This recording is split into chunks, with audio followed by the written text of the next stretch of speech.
apologize. Even though I was on live stream yesterday night, I apologize for being absent. Sometimes life gets so horribly hectic that even though I'm doing a million things, I feel I'm not haven't accomplished half the things that I would like to accomplish. So, one thing that keeps popping up in commentary and live stream, and I do pay attention and I do read every comment, is the one of the one, or extrinsic attribute of the absolute, specifically emanationism, which, by the way, is the total opposite of two different systems, fundamentally of which there are only those two, other than emanationism itself. One, of course, posits original sin, or prima causa, i.e. first cause, at which we could point to. However, that doesn't exist. The other is nihil ex nihilo, specifically metaphysical atheism, or atomism, or materialism. All of those are exactly the same thing, except with different names, of course. But there is no first cause. And I'd like to simplify things and go over two short lists that are referring to antinomies, but are ultimately, at the most reducible principle, not antinomies. Kind of like dry versus wet, for example. I mean, of course, dry will, of course, be the absence of water, but we're talking about something that's so fundamental that they're completely inseparable. And I try to get this across to people, and I literally do mean it, that if you were able to understand it in its simplicity, and it is extremely simple, you'd literally have a grasp, a fundamental grasp of 75+% of Greek, Indian, and Egyptian metaphysics, all of which are emanationism. Fundamentally, nothing is known except through the modality of the knowers. You got two different people with two different languages and two different upbringings looking at the same thing. And one of them will describe it one way, and the other one will describe it the other way, but they're both looking at the same thing. They're doing their best to interpret. Some people succeed very well in interpretation, and others certainly don't. A lot of the things that we think are different are, in fact, not different. Original so-called Buddhism, Advaita Vedanta, the heart of the Upanishads, principal Upanishads, the absolute heart of the Vedas. However, the Vedas, like most things, are buried underneath a mountain of excrement, and life is too short to have to dig through the mountain and have a mind like a laser or a razor to get to the heart of the matter. I mean, there's just no need for that. So I like to make things really, really simple. There's this ancient principle of the unmoved mover.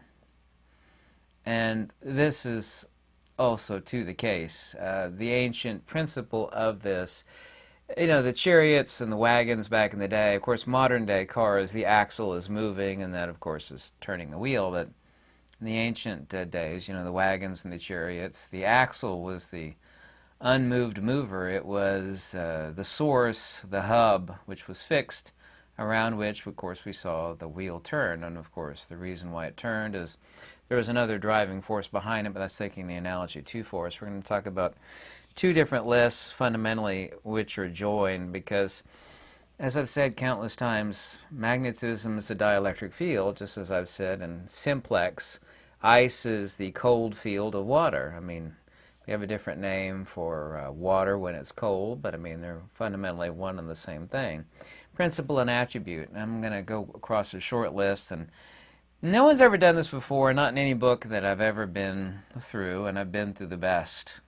I've had my hands on the best, and you've not seen a video on that. And go over these two different things, and I'll make it really simple. Here's a long list that all means the exact same thing, and this list is really important. This is the first half of that list. Modulation. I don't know if you know what modulation is. I mean, I think you do. Something's undergoing modulation. Illumination.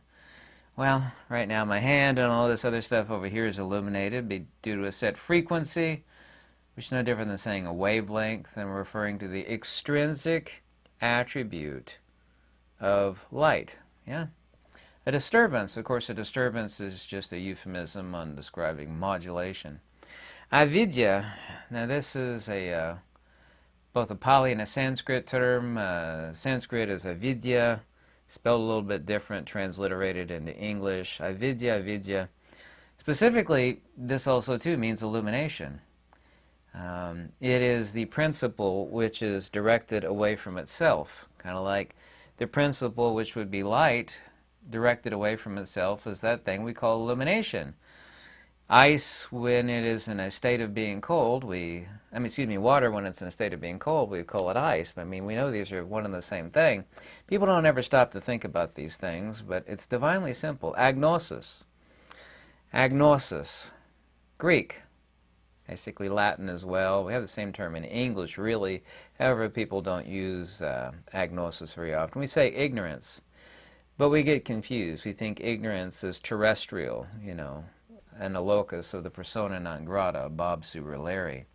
That's not true. There is pre-embodied avidya or agnosis, which is actually what these terms mean. They're pre-embodiment. But when someone says ignorant, they think, so-and-so is ignorant. No, we're talking about metaphysical, actual, what these terms in the Greek and the Latin and the Pali and the Sanskrit are referring to. Pre-embodiment. Yeah?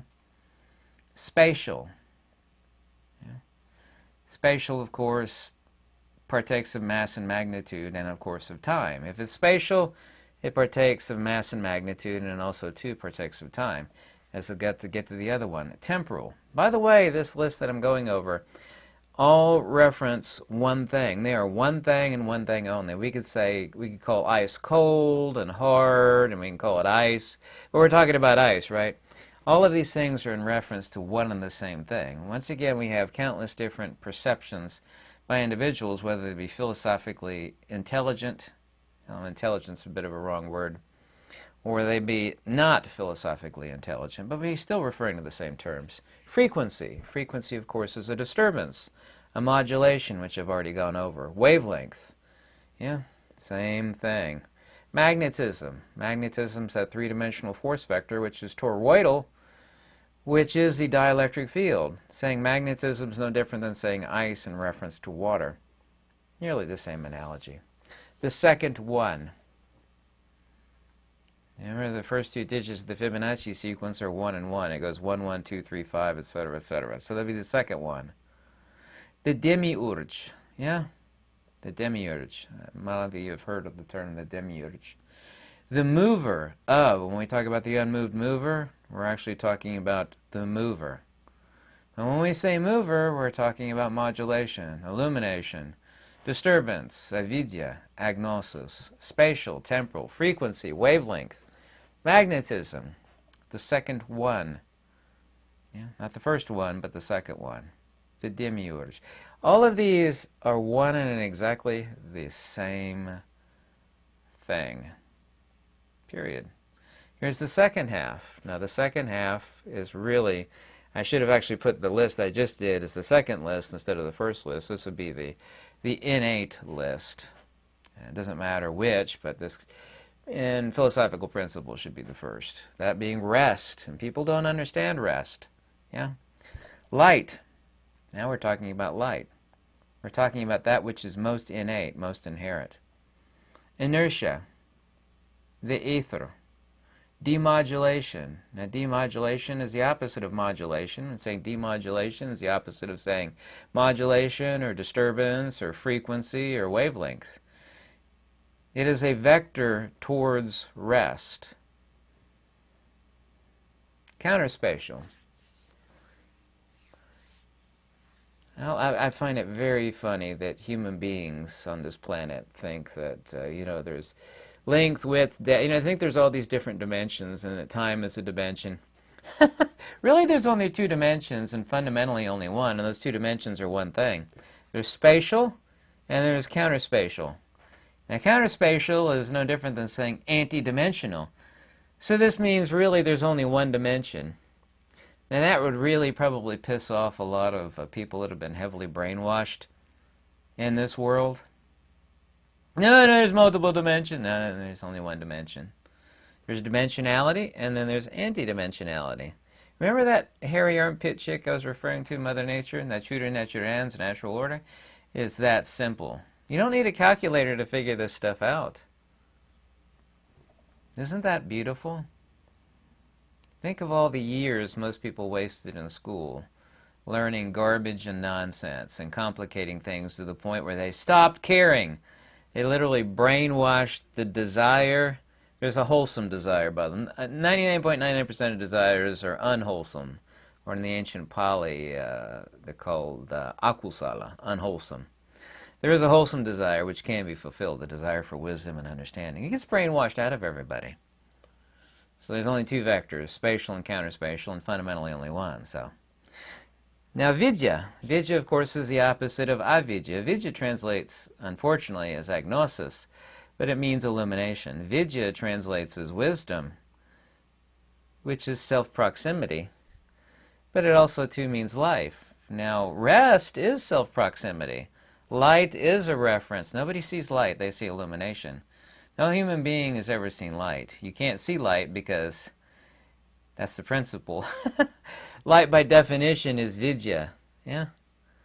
That's wisdom. But wisdom is rest. That's the opposite of modulation and frequency, which is, of course, what illumination is, has a set frequency and wavelengths. Dielectric, opposite of magnetic, but that would be, dielectric would be water, then magnetism would be closer to steam instead of ice, because ice implicates rest. You know, the hotter something is, the more energetic it is. So magnetism would be steam, whereas the dielectric would be water, to be more accurate to the analogy. The first one in the Fibonacci sequence, the first one, the agathon, which in Greek means the absolute or the transcendent one. The unmoved mover. We're talking about the unmoved mover. Now we're talking about the unmoved. Now the unmoved is no different than referring to the first one. You see how all of this is divinely simple? These two lists, which you won't find anywhere, are two lists of one and the same thing and one and the same thing. These are just different terms we use, but they're all in reference to the exact same thing. So in the case of light, we got rest, light, inertia, demodulation, counterspatial, vidya, dielectric. The first one, the agathon, the unmoved of the unmoved mover. When we say unmoved mover, we're saying two things, principle and attribute, light and illumination, dielectric and magnetic. What's the opposite of frequency and modulation? People can't wrap their brains around rest. They go, well, I understand frequency fine. I'm going to tune in 162.40 megahertz. That's a frequency of a modulation of energy, which I can tune with my radio. Once again, no radio can tune rest. No radio can tune a signal that doesn't have a frequency. Actually, if a signal doesn't have a frequency, it's not a signal at all. It would be a battery that's not plugged into anything. That would be the closest analogy, really. Force kills. For example, understanding electricity becomes super simple.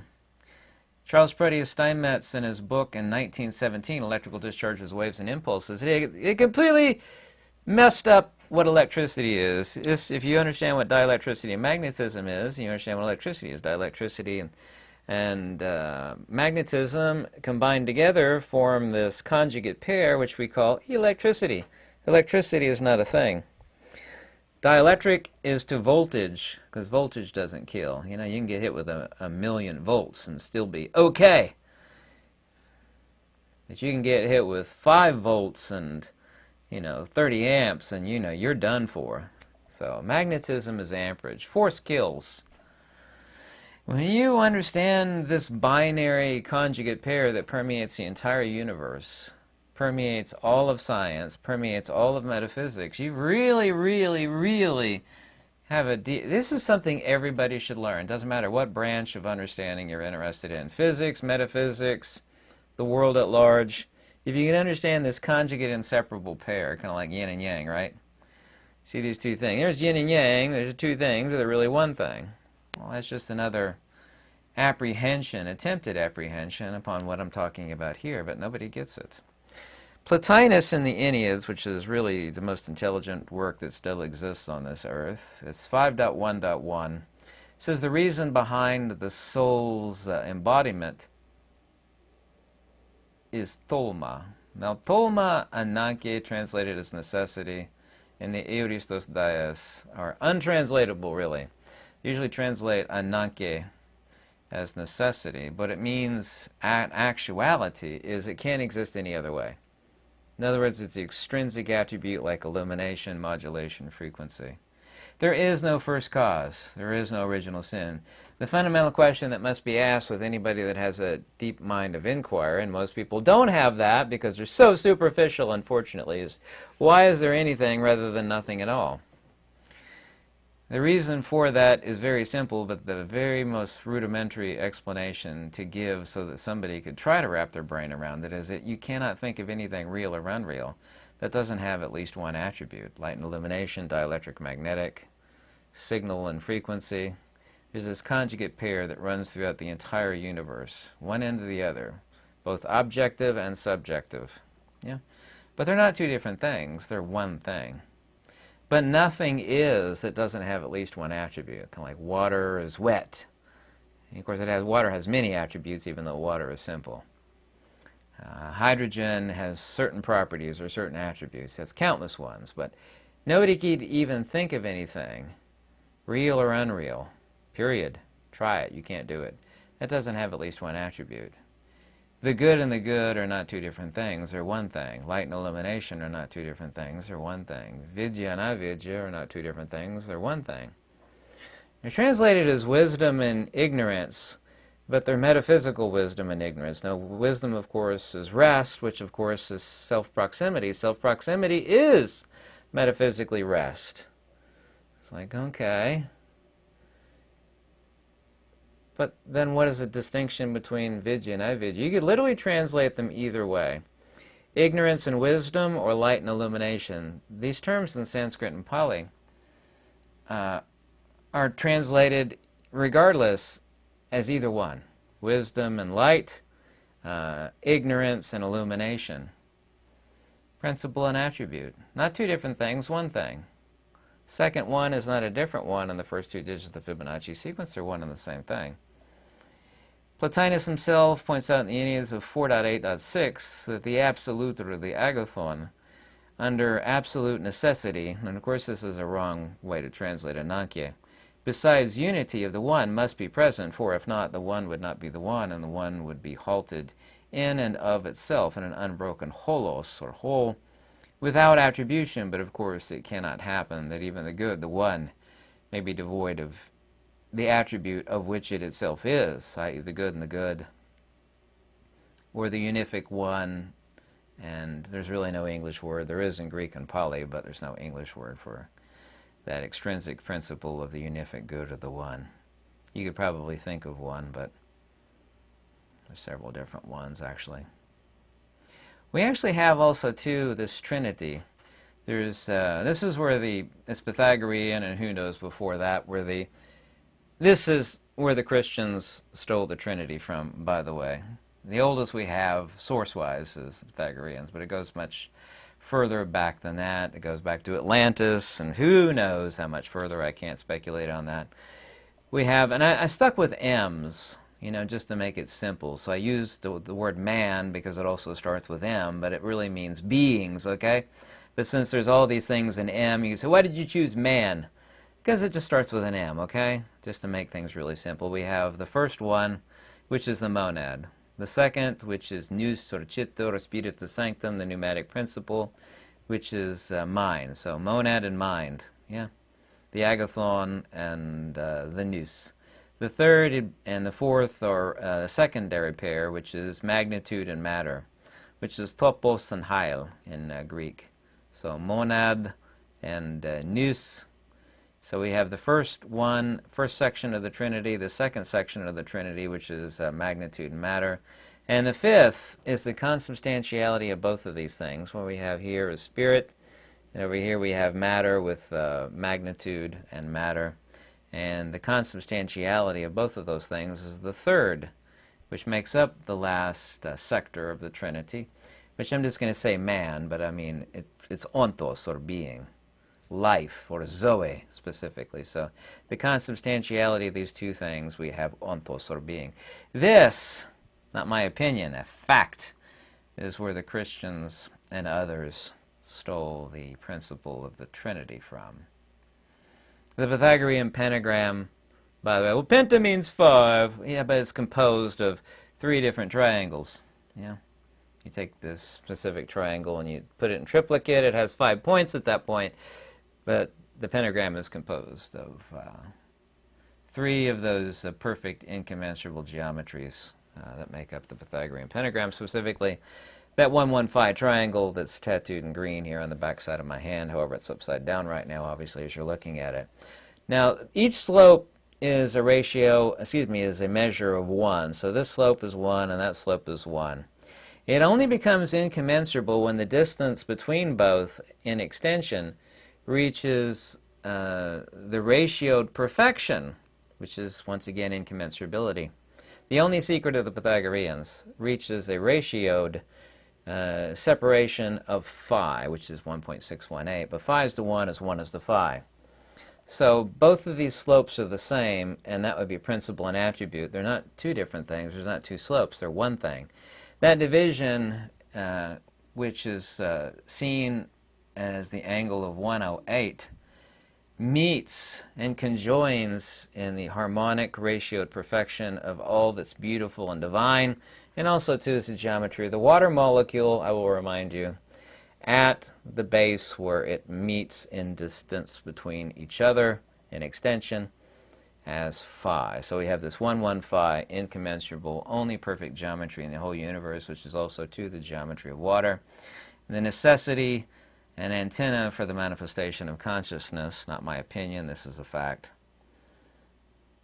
What people don't get is that there is no polarity in the universe. Sure, there is. A magnet has a north pole and a south pole. No, there's only dimensionality and anti-dimensionality. The geometry of magnetism is the 3-dimensional force vector. I got it right here somewhere. This is that pet monkey my friend sent me. I was like, what's that guy's got a pet monkey on his table? My friend sent that to me in a birthday basket. This 3-dimensional geometry, the torus, which is this 3-dimensional force vector of centrifugal divergence. And this, of course, has a frequency. You can actually see the frequency in this torus. Well, I hope you can. You actually have to see it 3-dimensionally. I don't know if you're able to picture that or not. I think a lot of people can, but some people certainly can't. But there is no polarity. There's only dimensionality and non-dimensionality, anti-dimensionality, which of course is no different than saying rest, or the vector towards counter space. So we have this inseparable conjugate pair. And once again, this pair is all of these things are the one and the same thing. All of these, for example, like I said, are the same. Modulation, illumination, disturbance, avidya, gnosis, spatial, temporal, frequency, wavelength, magnetism. The second one, the demiurge, the mover of the unmoved mover. All of those things are exactly the same thing. Transcendence, Indian, Egyptian, and Greek say the same thing. Transcendence is elimination through illumination. Elimination of all of those. The ending of, in the Pali term and Sanskrit term, vritti, bhava, and nirodha, subjugation of, or ending of. In other words, a vector towards rest. The nirodha, or ending, or subjugation of the vectors of disturbance and frequency and modulation, which in the Pali and Sanskrit are vritti and bhava, which means disturbance, and becoming or modulation. They both mean modulation. The ending and cutting off of those is the premise of theurgy, is the basis of transcendence. So all of physics, all of metaphysics, the methodology of theurgy, and the premise of the conjugate pair of the entire universe is summed up in these 2 different lists that I gave you. And there are more that you could actually tack on to the end of that, but you get the gist of it. I made a long list of both ends of that which is not 2 things, rather one thing. So there is no polarity. Of course, polarity is the expression, Polarity is the expression of the principle and the attribute in most simplex terms. It doesn't really get any more simple than that. When you understand this, then you understand light. Light frequency is just an open torus corkscrew. That's what DNA is too. Let me repeat that again. An open torus corkscrew. If I actually cut this toroidal slinky, it's kind of hard to show you how it would cut it, and they were able to pull it out, kind of like you pull out a spring, it would be this open torus corkscrew. If you take a torus and you cut it and extend it out such that the medium is under perpetual disturbance, and it's not propagating itself, nothing is moving from point A to point B. Sound is not an emission, it's a disturbance of a medium, just like light is. You have this open torus corkscrew. You know what a corkscrew looks like, yeah? Hey, corkscrew's a vortex. That's exactly right. And you know what a vortex is? A vortex is one side or the other of every torus.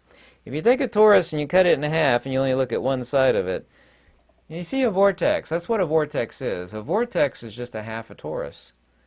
All of this stuff is so simply reducible, but you have to have clarity of vision and insight to see the divine simplicity of this universe. And it makes life so much better. You can see through everything. You can see the operation of things. You could see people's motives, and you could see everything in nature following this. Nothing actually falls outside of this paradigm in nature. I've tried to prove that it does for nothing. It all falls within that. This is just two simple lists, principle and attribute. These two little lists of spatial and counterspatial, vidya and avidya, light and illumination. Very simple. The fundamental axis mundi of the secret of emanationism. And I got to point out again, because it's so important. Emanationism is up here. It is the complete and total opposite of atomism and atheism and nihilism over here and creationism over here. All creationism got one thing in common, other than being wrong. One thing in common. One thing in common.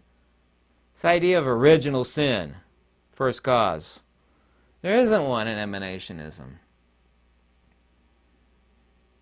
There can't be, to logically explain the universe. Completely impossible. Isn't it neat how simple the universe is if you see everything clearly and you can condense it down into its most fundamental essence? It's like you don't even need words anymore. I mean, you reach a certain level of comprehension, words become failures. You can see it clearly for what it is, how it is, and why it is. Yep, and that's important, and that's wonderful to see it. I hope you like these videos. You can join me in live stream. If you ever want to contact me, my information is in the description below. Any donation is always warmly welcome. Lux Veritas. Have a lovely week. Sorry I've been absent for a few days. I've literally been that busy. I don't know why everybody loves the lava lamp, but if it amuses people, I guess I'll leave it on. They love the lava lamp. Like, really? Yeah. I think it maybe fascinates Gen Z folks or something, because they've never seen one. Well, they didn't grow up with one. They've seen one, but they didn't grow up with one. It's mesmerizing. You know, it's just heated wax in this solution. It's heated by a little bulb. Very simple. It's amazing how simple things are so entertaining. Thanks so much for watching. Catch you later.